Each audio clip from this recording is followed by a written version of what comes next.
Niekedy z viacerých objektov potrebujeme urobiť jeden alebo podľa nejakého objektu rozdeliť iný objekt. Ukážeme si teraz tie nástroje. Nástroje nájdeme v ponuke cesta, zjednotenie, rozdiel, prienik, vylúčenie, rozdelenie.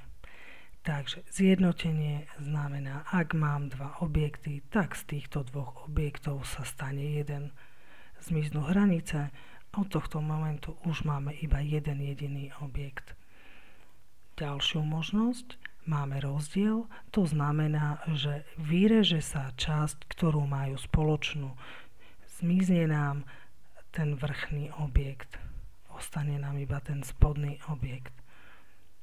Ďalšia možnosť, ktorú máme, je prienik, ostane nám spoločná časť týchto dvoch objektov. Ďalším nástrojom je vylúčenie, to znamená, že zmizne prieniková časť týchto dvoch objektov. Ostane nám jeden objekt, ale bez toho prieniku.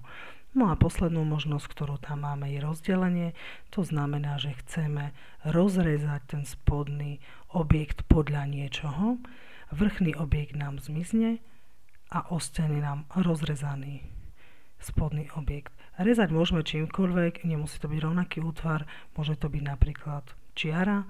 Ak si nastavíme, že čiara nám bude rezať, označíme oba objekty, dáme rozdelenie, rozdelia sa tieto dva objekty na dve časti.